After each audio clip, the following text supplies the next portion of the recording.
ஆளுமைமிக்க அரசியல்வாதியாக pure politics பயிற்சி பட்டறை நேரடி இணைய வழி வகுப்புகள் உங்கள் சீட்டிற்கு முந்துங்கள் 7338824242.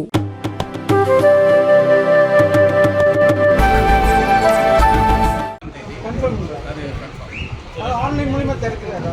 சிஎம் வந்து ஆன்லைன் மூலமா கீழ்பவானி வாய்க்கால் இடதுகரை மட்டும் தான் தள்ளி போயிட்டு இதுக்கு முன்னாடி வந்து நம்ம காங்கிரஸ் தலை அமைச்சதுக்கு மேலே வலதுகரை இருக்கிறவங்களுக்கு இந்த நீர் தான் போயிட்டு இருக்குது. இது வந்து ஏற்கனவே நிறைய அதை பற்றி பேசியிருக்கோம்.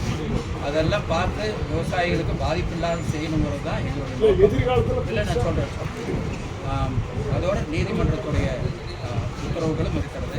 இதையெல்லாம் பார்த்து அதற்கேற்ப நடவடிக்கை எடுக்கிறோம். அதில் விவசாயிகளுக்கு ஏதாவது பிரச்சனை இருந்தால் உடனடியாக அரசாங்கத்துக்கு தெரிவித்து அரசாங்கம் நீதிமன்றத்துக்கு தெரிவித்து உரிய நடவடிக்கை அதுக்கு பின்னாடி நாங்கள் எல்லாம் சொல்கிறோம்.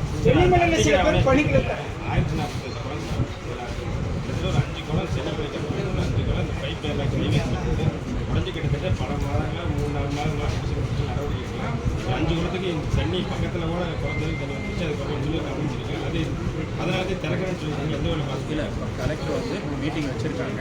அவங்களோட நாங்கள் பேச இருக்கிறோம்.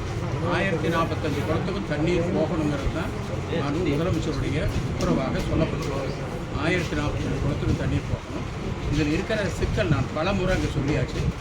முதல்ல திராவிட முன்னேற்ற கழக அரசாங்கம் வந்தபொழுது பம்பிங் ஸ்டேஷன் 1லிருந்து 2 வரணும், இன்னும் சொல்லப்போனால் 3 வரணுமே நிலம் கையகப்படுத்தாமல் இருக்கு. அதனால் மெயின் பைப்பை போட முடியும். அதனால் அந்த பணிகள் மேலையெல்லாம் முடிஞ்சிருந்தால அதனால் எந்த பயனும் இல்லை. அதுக்கு பிறகு முதலமைச்சர் அவர்கள் எங்களை அழைச்சி உடனே அதற்கான ஏற்பாடு செய்யணும்னு சொன்னாங்க.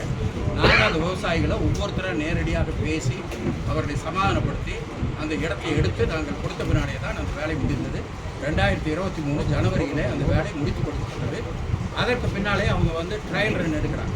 ட்ரையல் ரன் எடுக்கிற பொழுது அந்த 83 ஃபீடர் லைன் அதில் தான் 1045 குளத்துக்கும் தண்ணி.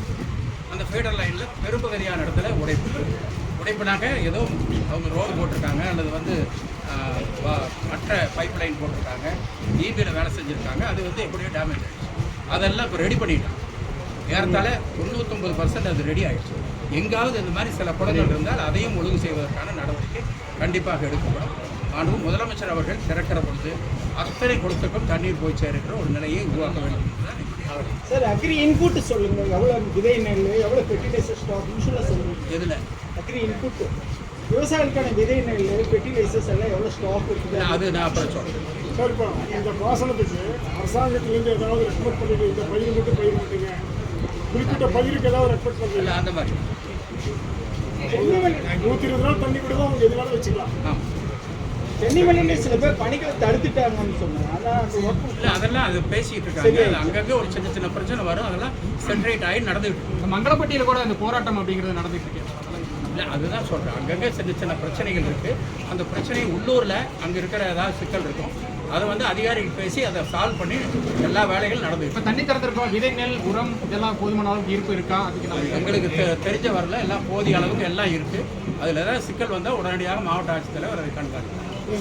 டேம்ல கழிவுநீர் கலப்பதில் ஒரு பிரச்சனை இருக்குது. தண்ணி குறைவாகும் போது அந்த கழிவுநீரை வெளியே நம்ம பார்க்க முடியும். அதுக்கு ஏதாவது நம்ம மாவட்ட நிர்வாகம் நடவடிக்கை எடுத்துக்கிறோம். இல்லை, அது வந்து இப்போ மாவட்ட ஆட்சித்தலைவர் அதை வந்து செக் பண்ணுவார். கண்டிப்பாக அது மேலே